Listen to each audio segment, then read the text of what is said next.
There he is, my partner in crime, Danny We made Bacon. How it. you doing tonight, pal?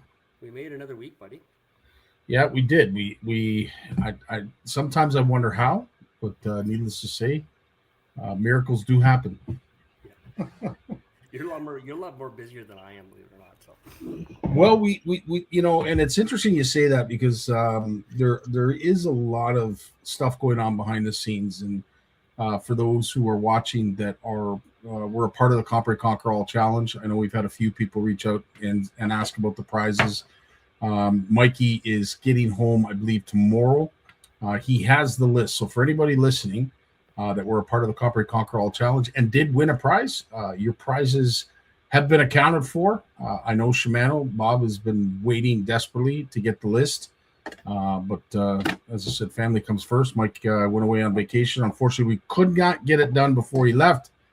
But needless to say, we will make sure to get it done when he does get back. And more so than that, of course, on the heels of the Compre Conquer All Challenge is, of course, the CFN Fish Off. And for those who have been waiting desperately, it is not quite uploaded yet into the MyCatch app, but it will be very, very, very, very, very shortly. So stay tuned to that. Of course, it is going to be starting Labor Day weekend, which is not this weekend, but the following weekend. So stay tuned for that. And I know there's been a lot of people that have reached out in regards to how do I sign up, how do I participate, this, that, and everything else. So stay tuned. I promise you, it will be uploaded. yeah. And what else you got going on? You got CISA coming up. So CESA is also coming up. I've been talking to a lot of the vendors right now. I believe we've got 13 vendors that are going to be in our mini expo, which is up a couple. So we've grown. We're hoping that all goes well. When it comes to the weather and everything else. Last year was just an incredible success. Well, Dan, I mean, when you get the right kind of people putting stuff together, we see it with Christelle, we've seen it with Chantal, we've seen it with the folks that run some of the various standalone tournaments like Duberville and whatever. They always do well because they have the right kind of group working together. And as I said, it's nice to have someone down here, which is my buddy Mike Consul, and it's really nice to have someone like you up north to make this all happen. As busy as it is, I would not be able to do any of it on my own. So again, I got to give props to a whole whack of people. And while I'm doing all this, of course, you've got Walt and Steve doing edits in the background. So there's a lot of moving parts, and sometimes I wonder how it all gets done, but it does. Yeah, I couldn't agree with more. It's funny how we pile things on top, and this is the end of the year. It kind of feels like so. All of a sudden, we were talking, and we've all got. Well, I'm busy Monday doing this. I've got this on Friday and Saturday and Sunday, and then I'm doing this, and then oh my God, the tournament's in 3 weeks. So it piles up pretty fast, and you start to have to make sure you've checked all your boxes, get everything ready. And as from a tournament director's side, we don't know it's a success until we've handed the awards out. Until True that enough. point, we have no idea. Like it's pins and needles. So, Speaking of solid dudes and those who love to help, of course, I want a big shout out. Thank you to Dean Howard, who just sent me a message saying that he's going to be able to help us up at Spanish. yes, So thank you very thanks for much. that, Dean. Appreciate that, pal. We'll make sure you're well fed and you have a good time.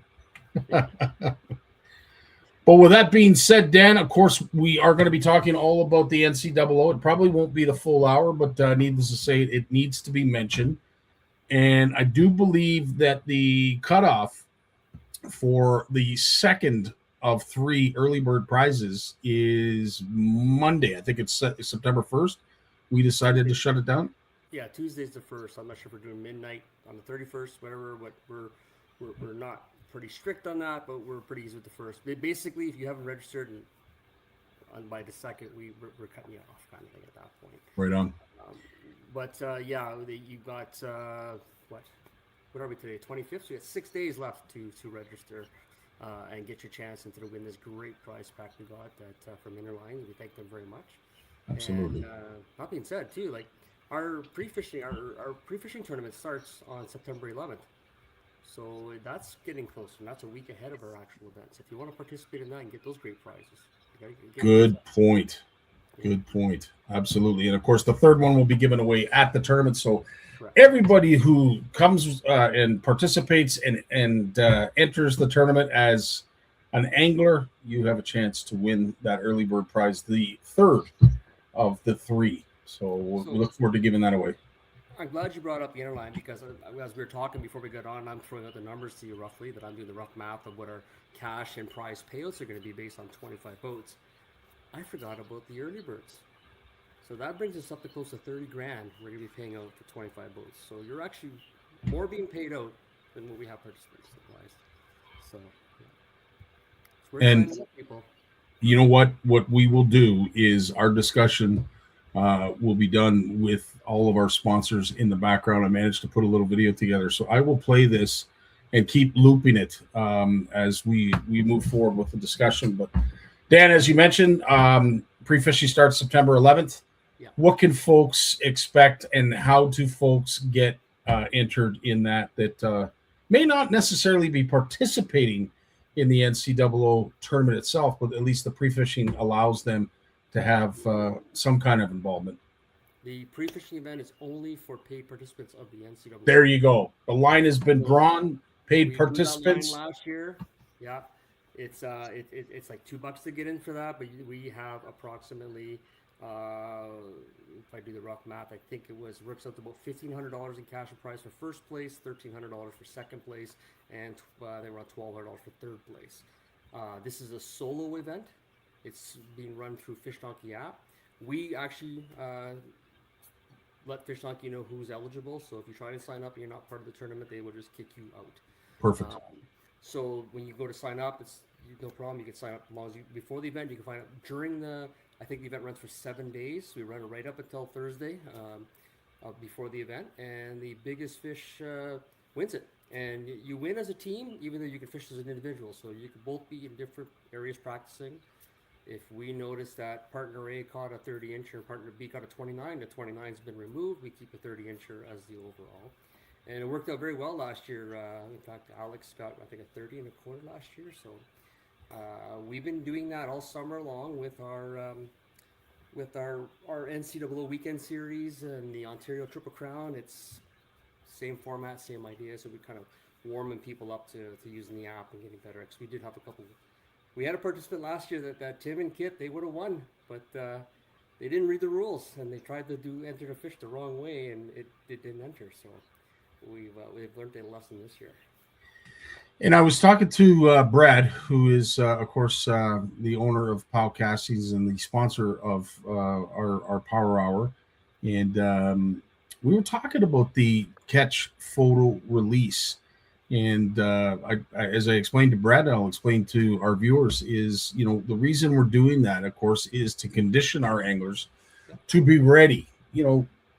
Let's hope not. Let's knock on wood that, something doesn't come down from, the higher ups that all of a sudden tournaments required to be catch photo release.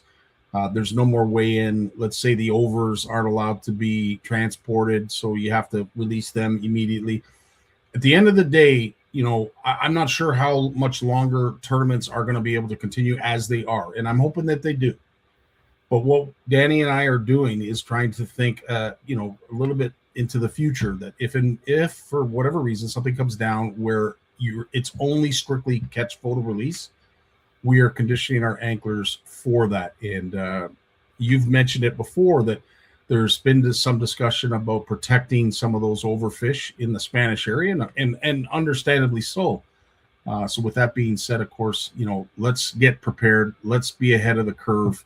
And if any kind of decision is made somewhere down the future, we're going to have a fleet of anglers that are going to be ready to go when it comes to using an app.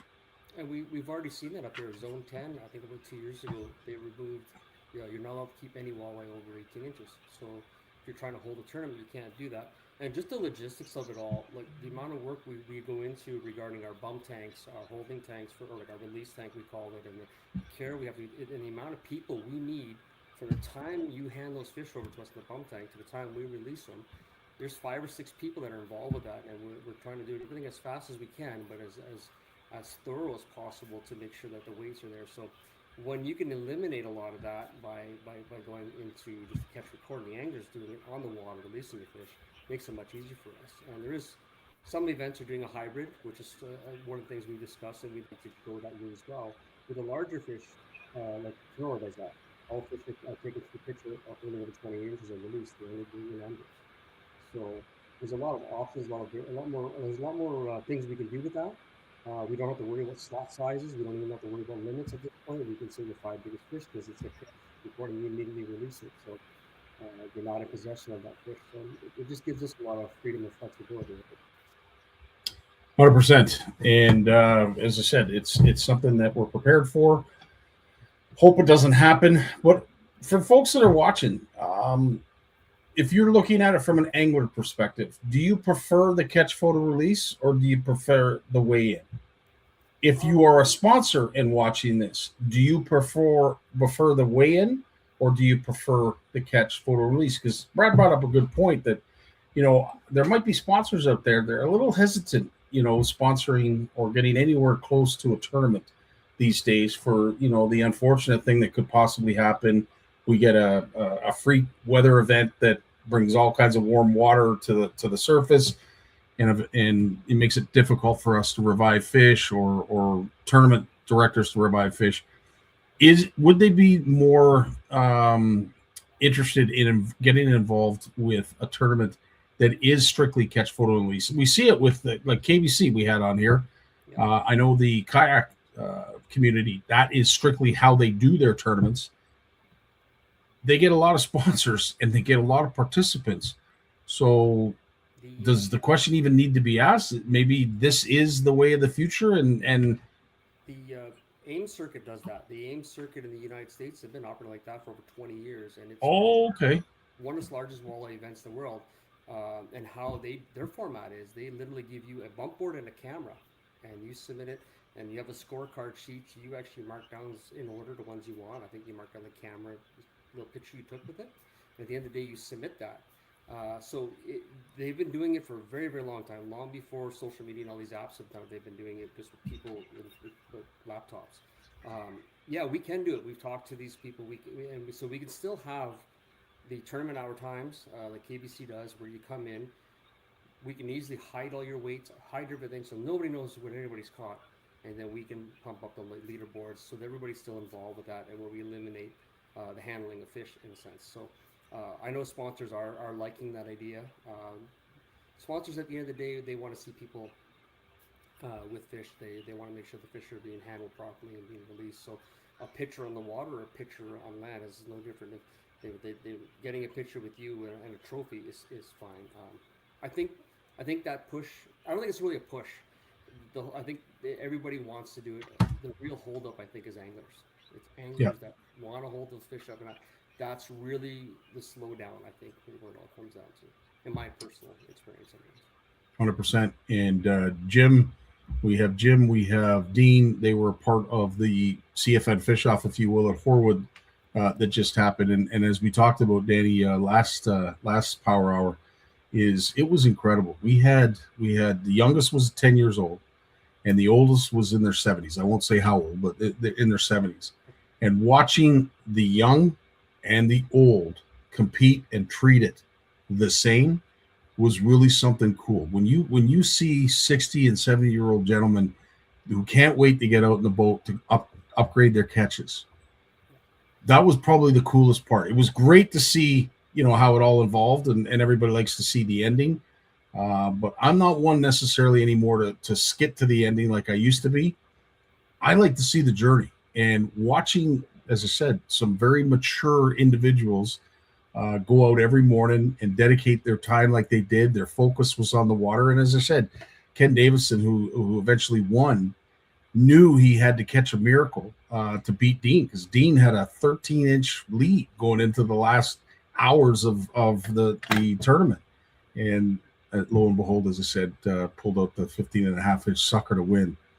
There was something exciting about that. As I said, I mean, as an MC, a broadcaster, tournament director, I mean, you could build whatever drama you want. But when it's that easy and it sort of builds itself, it makes it that much more fun and certainly more interesting. But You see yeah, them now too, like sky's the limit. Your imagination is the only thing that's going to hold you back in results that you got a measurement, you can convert it to weight, but yeah, you can have different kind of scenarios. You can create anything you want. I've heard all kinds of different stories where they're kind of making it like a hooker run almost in a way where yeah, your fish yeah. is. You can do that. You have a certain amount of time. You catch a fish. Whoever wins that time slot, all that kind of stuff. So it is fun in that way. It's a different form of competition. Um, but yeah, you could still have like I love that in person. I love being at the marina with everybody else. I love having 100 boats there. I love being in the smaller fields. That takeoff, everybody's in the same frame of mind. That anxiety is sitting inside you. You got 6 hours to figure this out. And a lot of people look at it like, oh, you had an 8 hour tournament. Yeah, but it was an hour drive there, an hour drive back. We count all the spots you hit and how you move around. You actually only have 6 hours of fishing time, so you have to consider all that kind of stuff. And I like that part. It's a chess game. And then Yeah, having overs absolutely. and unders, that also adds another element to that move. So 100%. so 100%. Dean's comment sums it up perfectly. It was awesome to see the tournament play out. So it keeps people in the game. That age doesn't matter. And the cool thing about it too, and I appreciate that, Dean, is as Dean caught himself some dandy pike, but that 8.5, I think it was an 8 inch, maybe it was an 8.5 inch perch that you caught, Dean, yeah. was just as important as your 24.5 inch walleye, as your 37.5 inch. Like, dude, it was. I that's the part I love is no one fish is more important than the other when it comes to species, and those kind of setups. But as I said, we digress because it is something that Danny and I have talked about going forward, and we did make the announcement that next year the NCAA might be a standalone tournament. The walleye tournament might be a standalone tournament, but we are looking to implement the NCO, which is a multi-species event. Currently, right now, Dan has walleye and bass picked. We're going to see how it works out first because I don't know too many tournaments in Canada, if there are any, that bring both two species to the scales. I don't know of any that do that. No, and again, too, it's kind of the Mary Lisa's kind of idea when we first were talking about the NCAA. She was saying like, well, we got to figure out how to do this here, and we all agreed, and it was just one of those things that kind of rattled around. And then one day, I just like, oh, I said maybe this idea will work, and I let you guys know. Well, first, of course, I pitched to Mary Lisa first, but and it boils down to two species. At first, in a sense, we have to manage the fish. So Yes, we that's the biggest problem. The anglers have to take care of them to get them to us. We have to weigh them and take care of them and release them again. So that changes some of the format. So, I don't want to have lake trout in that category when I know I'm launching them in a river that the maximum depth they're going to see for the first mile is probably 50 feet when they need to find 100 feet kind of thing. So, bass and walleye just came naturally, and I said we have lots of them. The fishing is we're always catching bass with our walleye with our bass. And in fact, last year's winners were both top two teams were bass anglers, really. So we just said, well, how can we keep it interesting and also get the shit talking going between the bass and the walleye? Who's better, right? So we kind of put that play into that so that you get the bass day, walleye the next day. You get to pick which day, but they cannot be combined. So that's one of them. But the combined weight wins it. 100%. And there's Jim, who caught our biggest bass during the fish off, 18.5. I appreciate that, Jim. Yes, I have been trying to play with your mic settings just to see if I can get you a little bit louder. But Tony, absolutely, I've done everything I can to fix it. But I think the dogs are sleeping. I think Mary Lisa had a hard day. Danny's just trying to speak very softly in order to keep the peace around the house. Yeah, mine. I usually have. I don't know if it's my closer is it better.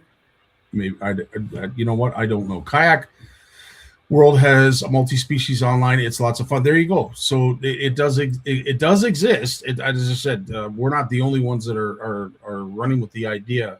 But We're I doing don't an know. online one right now. And there you go. I don't know of any though In person. when it's considered multi-species that are bringing them to weigh in. Correct.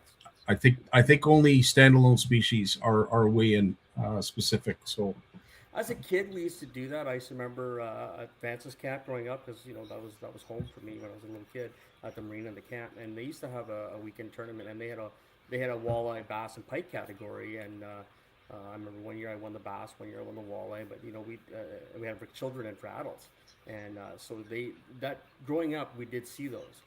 But I can't think on a professional level that I've ever seen that. No, There's I always been have to talk of agree. it. There's always been talk of it. I have to agree. I don't know if I don't even know if it's been discussed or if it's been tabled, the idea. But needless to say, we're going down a road that is unique, and we're going to see how it works out. You certainly have the right group putting it on. We are going to have the privilege of seeing Chantel. We're going to see the Christelle as well. Dean has just signed up. Plus, your son and daughter are going to be there. Yep. Amanda's going to be there. Your parents are going to be there. There's some great people that are going to be helping out in a couple weeks. Yeah, and we're gonna hopefully have a lot of fun like we did last year. And we're obviously at the bonfires at my place afterwards, and everybody's doing their thing because we are a small community. It is like camping, so it's a lot of fun. And we are really thinking about the anglers. I think we've seen it throughout the years, the importance of food. And I want to thank Bolton Foods for helping out with the steak dinner, because, of course, we love feeding our anglers, much like other tournaments do as well. It's not unique. It's not anything new. Other tournaments have done it, but it's Yep. something that we certainly took away for ourselves. The added thing is, of course, the breakfast sandwiches in the morning. Nothing like getting something warm to take out in the boat. As an angler yourself, Dan, nothing like being able to unravel a warm sandwich first thing in the morning. Absolutely, worm covered hands and everything. It's fantastic.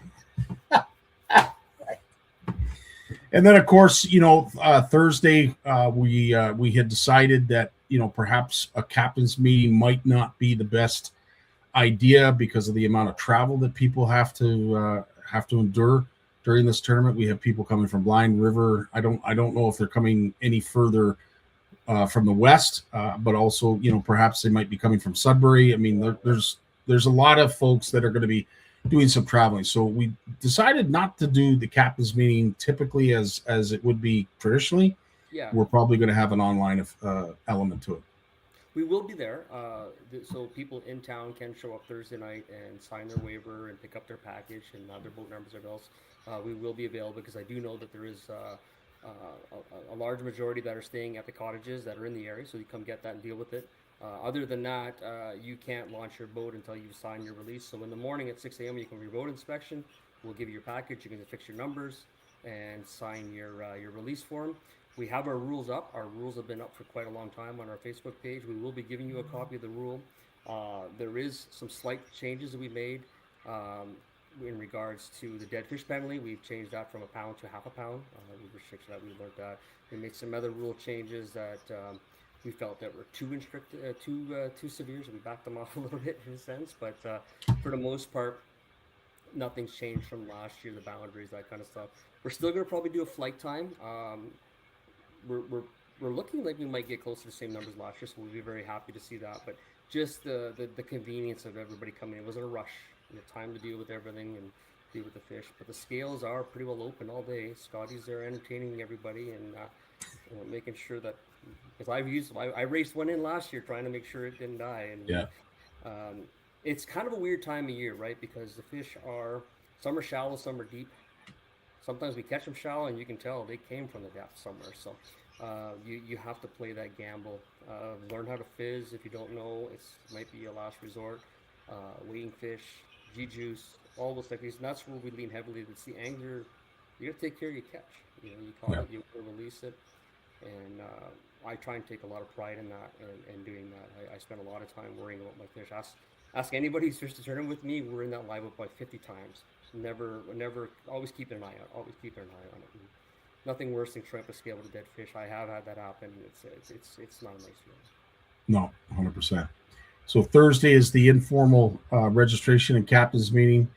We might go live Thursday evening just to wish everybody well, to go over some of the rules that we will need to stress. Obviously, you can't be under POW'er and no wakes within the buoys. So there's certain areas that we want to make sure that folks are following the rules to keep the people in the harbor happy, as well as the cottagers, but also to be able to put on an event where, you know, the anglers can freely have fun and do their thing, but at the same time respecting others. So that'll be Thursday. Friday, of course, we start bright and early. Dan, tell us what time everybody's going to be checking in and having their boats inspected. Our check-in time will be there at 6 a.m. and we will be ready to start checking boats. If we make any changes to that, people will know well in advance if it's going through out there. That being said, we do, like I said, a lot of people are staying at lodges or locally, so they're going to be coming by water. So we do have the same things last year. We will have somebody on Pier 3 inspecting boats when you come in and you head out, and they'll make sure that you get your breakfast sandwiches and your packages and everything else you need when you come in. The marina does offer dock rental. It's really cheap actually. It's like $11 a day includes hydro and everything else. So if you don't want to pull your boat in and out, if you're local, it's a beautiful marina. So and pretty much so far everybody who's signed up has been here. Was here last year. We have a couple new teams, so it's nice to see. But it's gonna be fun. 100%. I'm going on. So I start wandering off on our conversation here. So, no, I figured what we should probably do is just do an overview of what it looks like from a schedule standpoint. Of course, as you mentioned, the scales will be open all day. We'll be doing, stupid human tricks on the dock. So if you want to be entertained, we'll do our best to try and juggle something. We got Dean, a performer. He's going to bring up wink, wink, nudge, nudge his guitar. He'll be singing. He'll be busting out songs left, right, and center. I'm just kidding. But, of course, the official weigh-in starts at what time? So we'll give you the full itinerary. So this is kind of the rough draft of it. So we opened at 6 a.m. For boat inspections, everybody in the water. We're probably going to do a single Canada about quarter to 8. Takeoff is at 8 a.m.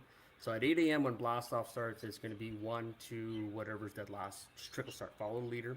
No wake zone or no wake past the marina. Once you pass the marina, go as fast as you want, but don't pass anybody in the markers. It's very narrow. Once you leave the markers, which is not very far, there's only 4 sets, then you're free to do whatever you want at that point. But we do want to take consideration that some boats are smaller than others. Once takeoff, it's probably within an hour. The scale is set up, but I think the scales will be up and running within an hour. If someone does come in with a nice catch, they catch them first right away. And we will do that until 3 o'clock. 3:30 will be the official Flight A weigh-in time. So if you're in Flight A, you have to be in at like 3:30 at the latest. If you're beyond that, you will be disqualified. And Flight B is 4 p.m. And then we reverse that order on day 2. And we also reverse the starting order on day 2. Everybody leaves the opposite direction. So not direction, but numbers. So if you were dead last on day 1, you will be first boat to leave on day 2. And just to give everybody a fair level playing field. 100%. And one of the things that, tournaments in the past, and they still do, is first fish. That is not something that Danny and I wanted to do because it's just, one, it's a little bit more boat traffic than is necessary. And with the price of gas, the last thing we want people to have to do is travel a ridiculous distance just to measure a fish for a $200 prize. It just doesn't, it's not feasible. It doesn't make sense. Spanish really isn't that venue for that. It works in other communities because, a long ride is 10 minutes, whereas for us, a long ride is an hour.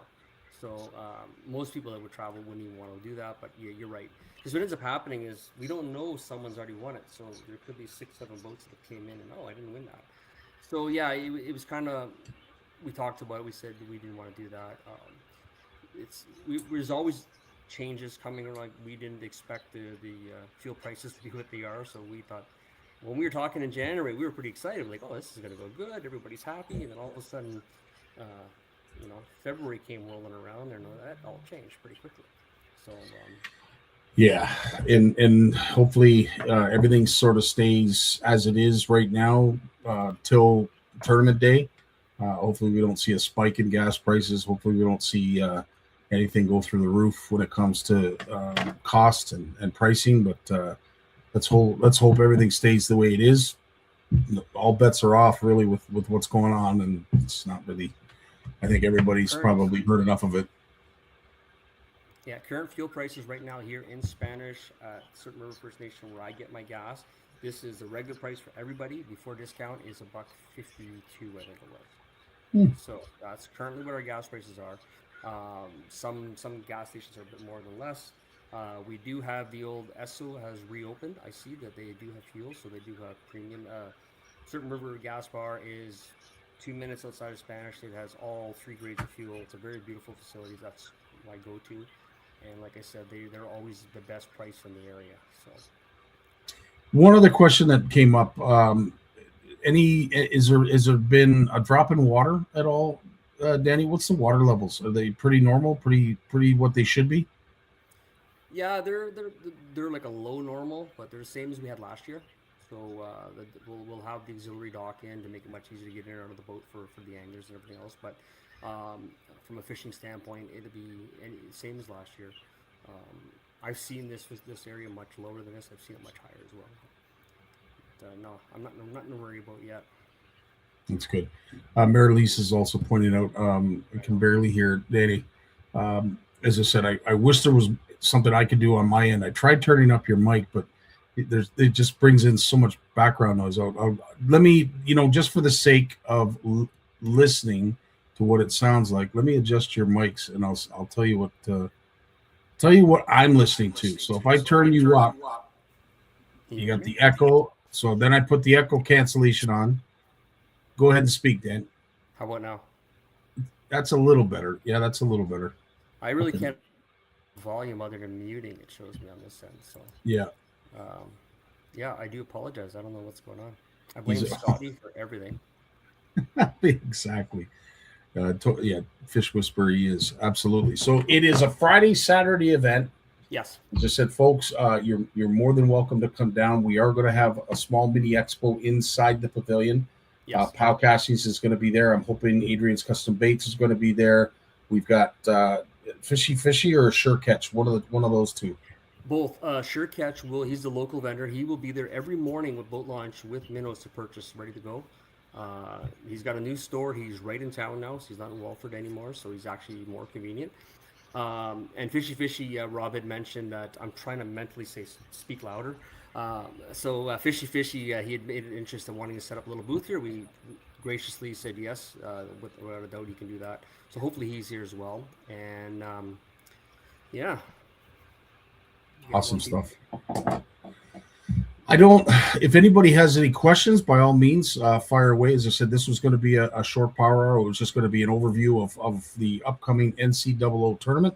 We were going to discuss the days, the schedule, what to expect. Hopefully, knock on wood, the weather will hold off and Mother Nature will cooperate. We are going to be at the Spanish Municipal Marina. So drive in. It's a bit of a trek in from the main road. A very scenic, I would say, trek in from the main road. There's lots of historical monuments as you drive in that you can take a look at. But Give for you the the most part, there's lots of parking, lots of room, and we'd love to see you. We'd love to have you. Give you the history lesson of what used to be around the marina. When we grew up there was never a marina there, but there was a lot of history there. That's for sure. What is so interesting too, and I know I digress, but what is so interesting is that hill. It was that like a small little volcano back in the day? Like where in the heck did that little hill come from? I don't know. I'm not a You know what I'm geologist. saying though? Like everywhere else is pretty much flat. Like I mean, you've got a lot of rock up there. It's Georgian Bay in the North Channel, so you expect it. But all of a sudden, right at the marina, there's this. You look up and like you almost want to call it Jesus Rock because only Jesus could have put it there. But yeah, like unbelievable. This mountain right beside the marina. We blasted a majority of that to build the marina. All that breakwall from the water came from there because that used to be just a very narrow point you could drive out, and they had to blast that area out. And that's where the parking is. That was all blasted out as well. So that's where we had the rock concert, Rock and Roar, back in the day. And Yeah, cutout we created, and then the turbines up on top. But back in the day, that used to be a residential school site. It's still there. There's still a monument right beside the marina. That's nobody touches that land really. Well, of course, but it's a residential school site. That school came down. Oh, geez, early I would say late '90s when it was torn down. Isn't that interesting? So you're saying that they blasted that hill for the sake of building that? Wow. I was there when they were blasting. I was working for Raymond May Construction when I was 19 years old. We built that, and I remember having to set up the blast mats and everything else. So that's why you got that steep incline like that. But yeah, that's it. It doesn't normally look like that, but that's that whole waterfront part. But we're all we. They kind of joke. They call us the foothills of the La Cloche Mountains, even though we're not really part of the La Cloche Mountains. And Mare laughs when I say mountains because she's from the Yukon and BC. But yes, when you go through the Little Detroit area, which is just around the corner, you can actually see all the La Cloche Mountains, which technically start around Sagamok, and you can see all the granite rock and everything else all the way out past to, if you go to Manitoulin, it's constantly on your left side when you're driving out there. So, Cody's asking a question here. Which day is the cutoff to enter? You can enter right up until the rules meeting, the Thursday of that. But if you want to participate in the pre-fishing event, you must register before that, obviously, because the pre-fishing event ends on September 17th. But yeah, if you show up at 6 o'clock in the morning on day one and you got money in your hand and you want to sign up, we will give you a package and take your money. We're good at that.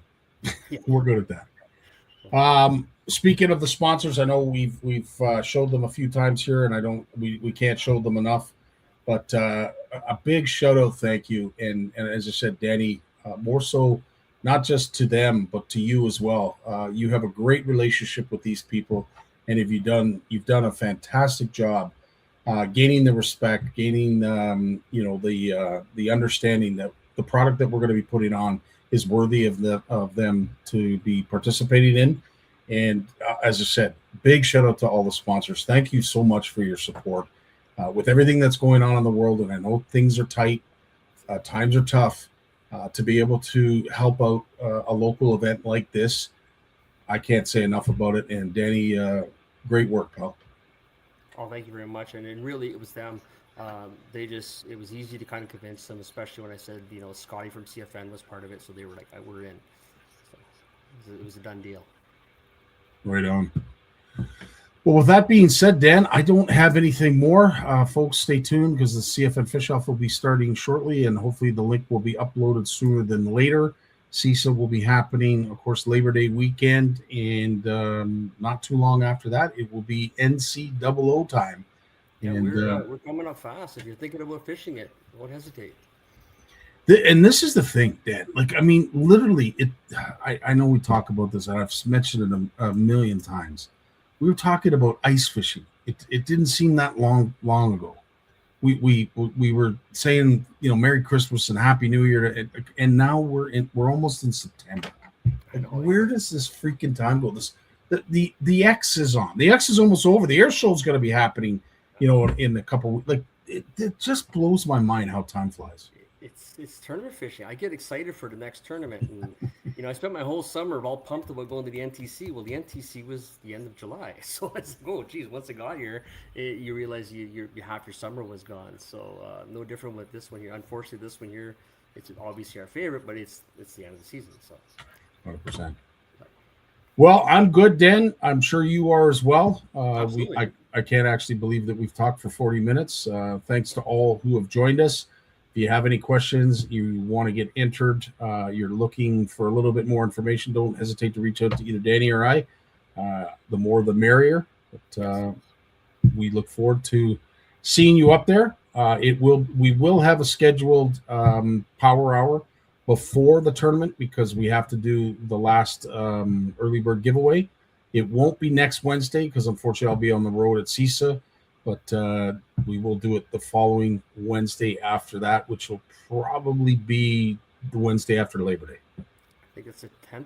I'm not mistaken. 10th, I mean. Yeah. 9th, yeah. I mean, sorry.